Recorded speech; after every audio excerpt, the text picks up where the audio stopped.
Indian Prime Minister Narendra Modi meets his Bangladesh counterpart Sheikh Hasina in West Bengal, and what you can see are live visuals of Sheikh Hasina's arrival in West Bengal as she's greeted by Prime Minister Narendra Modi. The Indian state of West Bengal shares an international border with Bangladesh. They also share the same language, which is Bangla.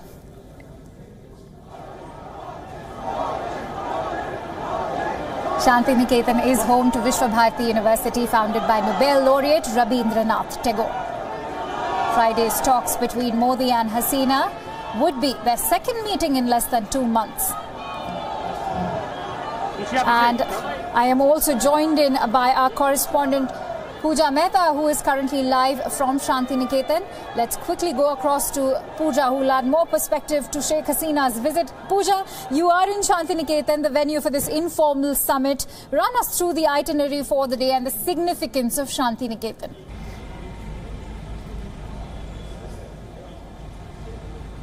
Well, Akanksha, I will just update you. Both the Prime Ministers, Narendra Modi and Sheikh Hasina, they have arrived at the venue of the convocation ceremony, and in a few minutes from now, the convocation ceremony will begin. I am right now at the Bangladesh Bhavan. After the ceremony at the convocation center, they are going to come to this Bangladesh Bhavan for jointly inaugurating this Bhavan, and after that, they are going to hold an important meeting. And like you were asking earlier, what are the issues that could be discussed during the meeting? First and foremost being the Rohingya issue. Both the Prime Ministers will sit together and discuss Rohingya issue at length. Sources in the Bangladesh government reveal that the Bangladesh Prime Minister Sheikh Hasina could seek financial assistance from the Indian counterpart. Besides that, they're going to discuss how both the countries together can mount pressure on Myanmar on the repatriation process for all the Rohingya refugees who are currently in Bangladesh's Cox's Bazar. Besides that, sources in Bangladesh government reveal that Teesta issue may not be discussed this time because West Bengal Chief Minister is also part of this visit. She is adamant on not sharing the Teesta waters with Bangladesh. In previous meetings also she's gone on to say that she'll not share waters from the Teesta river. However, she emphasizes on the fact that Torsha and some other rivers, a study could be carried out on these rivers and water sharing from these rivers apart from Teesta river. So at this point in time, the ruling Awami League government in Bangladesh, they are also not willing to discuss the Teesta issue as one. It is an election issue there, and Bangladesh goes for poll later this year. So the Awami League government really do not want to send a message that they've not been able to break ice with the West Bengal Chief Minister on the Teesta issue, as it may not go down well with the Bangladesh voters. But at this point in time, the things that could be discussed are the key issues. First is seeking assistance from the Indian counterpart, and second is the repatriation of the Rohingya refugees. Back to you. Right. Also, Pooja, this is a very integral informal summit for both the heads of state, be it Prime Minister Narendra Modi and Bangladesh Prime Minister Sheikh Hasina, because we all know that the general elections are due for both the nations next year.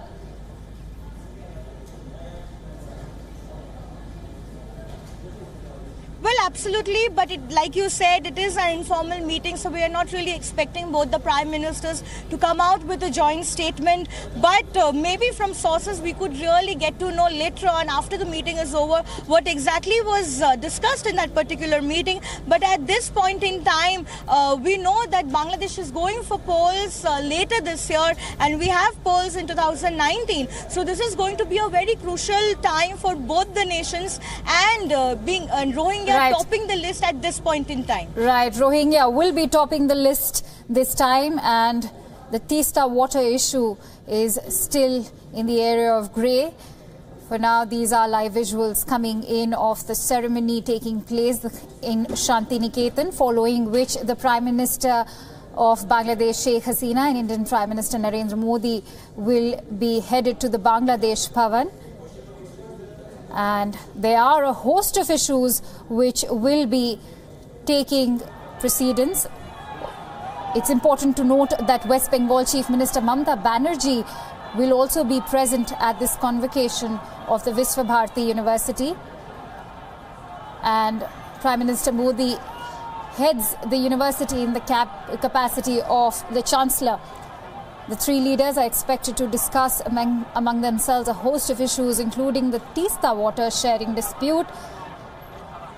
And if you're wondering what the dispute is all about, the Teesta River flows through West Bengal and Bangladesh. Bangladesh wants a greater share of the waters, but Mamata Banerjee is opposed to it.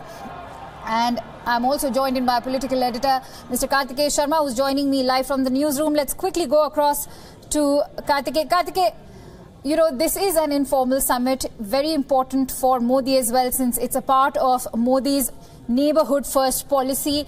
What are the issues that we can expect to be addressed by the two prime ministers? I think there are a host of issues, but I think primarily it's a confidence building exercise. Secondly, it's third in a row of the informal meetings which the Prime Minister is having. First meeting was with Xi Jinping.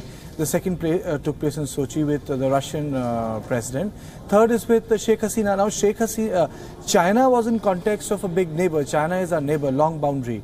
You know, and with the multipolar world, you know, the message was to be given that, you know, China counts. You know, if America counts, then China also counts because China is our neighbor. For Russia, the whole issue was that it's a long-time trading partner. More than 60% of our defense equipment is Russian in origin. And Russia also counts in context of the polarization which has emerged, because Russians are actively cooperating with Chinese and Pakistan is very close to them. Third issue is that what do you do in a hostile neighborhood? Now, SAARC has become completely defunct. And apart from Bhutan, every other state has been very, very antagonistic towards India. So I think the whole focus is that at least borders must be stable. And you can't hope that with Pakistan because of history, because of bloodshed, because of number of wars. But Bangladesh was created because of Indian intervention, Indira Gandhi's intervention. So it becomes very important. And then, you see, please understand one thing, that Bangladesh is not only about 1971 war, you know. Right. It was then Pakistan. The Bangladesh was born when India intervened. That's one. Apart from the common cultural ties, you know, the common language. See, Bengalis might differ. You have a Khaiso Bengali in Dhaka. The cuisine might be slightly more spicier in Bangladesh. The spices might be different. But ultimately, the cultural roots remain the same, you know. They speak the same language. What they wear is almost similar, you know. Those are... areas have different nuances in terms of what people wear, but then there is also a Bangla identity.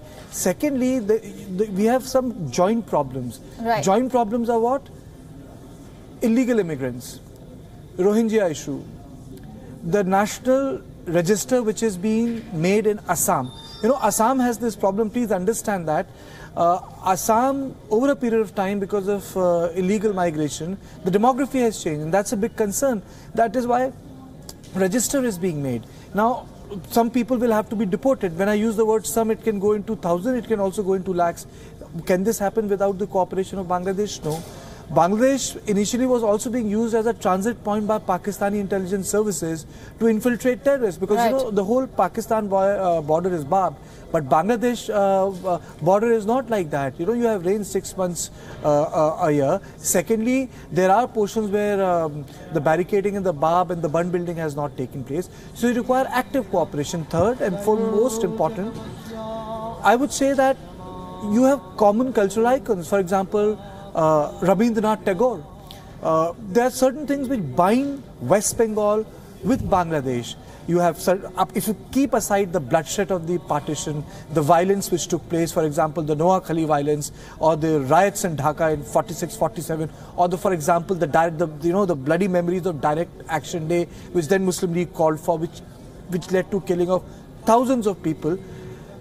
You keep that aside, you have a common Bengali identity on it. Like, for example, love of Hilsa when it comes to West Bengal and Bangladesh is same. You know, a Bengali living in Calcutta is as excited about Hilsa as a Bengali living in Dhaka. So those are complex issues. There are dissimilarities, but there are also similarities. Perhaps this meeting is also about discussing, because see, fundamentally this is not a one-to-one meeting, Akansha. There are a number of meetings here, but one meeting which is important is symbolic. It's going to take place in Shantiniketan. Shantiniketan is a university founded by Rabindranath Tagore. Illustrious place. Even Indira Gandhi spent 2 years of her life when she felt that she had no place in politics. She was in Shantiniketan. So they are going to talk there, and it's going to be a conversation not diluted with bureaucratic or technocratic interventions. So I think this meeting should be seen in that context, because earlier what was happening, and this time it is different, because of a weak government in centre, regional parties were interfering in foreign policy. Mamata actually interfered with Manmohan Singh's foreign policy on Teesta issue. It remains unresolved. DMK interfered in context of LTTE issue and Sri Lanka, so the Prime Minister could not attend Commonwealth in Colombo. Salman Khurshid went as a Foreign Affairs Minister. Modi has no such problems.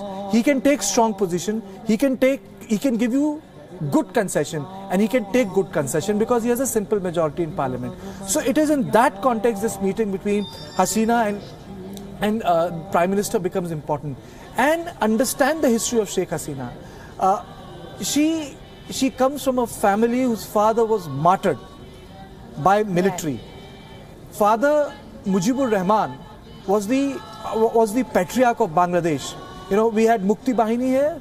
The whole Bangla movement was actually handled by her father. So you know that cultural, personal, political ties. So I think that's where the focus will be. And then you'll have Mamata Banerjee coming in, various people coming in. You have a Bangladesh Bhavan. So I think the whole focus is that at least some neighbors should be. Right. Karthik, I'm also joined in by foreign policy expert Uday Bhaskar. Let me quickly go across to Uday. Uday, how do you analyze this informal summit taking place between Sheikh Hasina, Prime Minister of Bangladesh, and Indian Prime Minister Narendra Modi? Will this finally open new avenues and mark a new beginning for the two countries? Well, first of all, I would say that the visit of Prime Minister Sheikh Hasina is perhaps the most important bilateral summit as far as India and Prime Minister Modi are concerned. Bangladesh has a relevance as far as India's overall interests are concerned, and by this I mean the entire spectrum: political, diplomatic, strategic, security and maritime. And for a variety of reasons, regrettably, India has not been able to provide the kind of support and be the neighbor that Bangladesh was hoping India would be, particularly in relation to the river waters, as also, I would say, some of the political empathy that Sheikh Hasina had sought when she had assumed office. One hopes that Prime Minister Modi would be able to redress what I would call as a large void as far as the bilateral relationship is concerned. Right. Mr. Bhaskar, we all know that our ties with Bangladesh go beyond political boundaries. They are cultural and historical as well. You know, let's also talk about the Rohingya issue, which is plaguing Bangladesh at the moment. More than 700,000 Rohingya Muslims have sought refuge in Cox's Bazar in Bangladesh. How could India reach out to Bangladesh in terms of the Rohingya issue? Well, first of all, I think we should commend and salute Prime Minister Hasina for a very difficult decision that she had taken in relation to the Rohingyas. And I would go to the extent of saying that this should be seen as a joint responsibility. There are a lot of sentiments in India about refugees in general and the Rohingyas in particular. But I think as the largest member of the community, in this case the South Asian community, it behoves upon India to be able to provide, as I said, both the empathy and the support that Bangladesh could do with at this point in time in dealing with the Rohingya crisis and coming up with an equitable proposal for managing a very complex challenge. And I think this is what would really make the difference, that Dhaka seeks a certain empathy from India. And very often, my own observation, having visited Bangladesh, spoken to many of their academics, students, diplomats, and common citizens, is that the perception is that this has been lacking. So I think we need to acknowledge this in public, the kind of courage that Prime Minister Hasina has shown, and how India perhaps could reciprocate, and not as any favor, but because it is in our interest to have what I would describe as a stable, prosperous Bangladesh. And we have a win-win relationship in politics, in trade, and in connectivity. Absolutely. Very beautifully put out there by you, Mr. Bhaskar, that India needs to acknowledge Bangladesh's efforts to have provided refuge to the Rohingya refugees. Thank you so much, Mr. Bhaskar, for speaking to us here on WION. Now, Bangladesh Prime Minister Sheikh Hasina has arrived in West Bengal, and this morning she has inaugurated the Bangladesh Bhavan at the Visva-Bharati University in Shantiniketan, and her meeting with Prime Minister Modi, which is currently underway, is at the sidelines of the programs and takes into consideration all affairs in her company. WION's Dhaka Bureau Chief Saad Hamadi spoke to Tariq Karim, former Bangladesh High Commissioner in India, to discuss the significance of her visit. Listen into what he had to say. Ambassador Tariq Karim, thank you so much for joining us on the broadcast. You've been present yourself when the discussion first started regarding the Bangladesh Bhavan at Visva-Bharati University back in 2010. Tell us the significance of this Bangladesh Bhavan. You know that our two countries are linked together by very strong cultural bonds. This was a concept which we presented when the Prime Minister had gone there in 2010, that we wanted to have a closer linkages which had always existed between the Bengalis in the subcontinent. Prime Minister Sheikh Hasina is being accompanied by a high-level entourage of 3 ministers and advisors of foreign, political, energy affairs. What significance does it have from a diplomatic perspective? A Prime Minister of a country does not visit another country just for the sake of highlighting a symbolic cultural edifice. There's also the speculation that the Rohingya issue will come up significantly during her visit. And Bangladesh Foreign Minister Mahmood Ali has also mentioned that India is already doing a lot in terms of arranging the accommodation of the Rohingya refugees back in their homeland through the prefabricated housing materials that India is supplying to Myanmar. But Prime Minister Sheikh Hasina had very recently also said that she expects a higher level of diplomatic influence from India and China with regard to pursuing a repatriation of the Rohingya refugees. How do you feel about that, and what do you feel might be achieved through this visit? Definitely, I think the Rohingya issue will figure, or should figure, very high on the agenda, apart from the many other bilateral things which have been cooking for some time. Rohingya issue is of significant importance not only to us because of the implications it has for us. I think it has greater implications for India in the medium and long term. And this is something that India should not forget. Our problems, the way we are located geographically, our problems will become India's problems in the time to come. Whereas our prosperity will boost India's own prosperity. And I think this is the lesson that friends in India should ponder over. Ambassador Karim, thank you so much for joining us.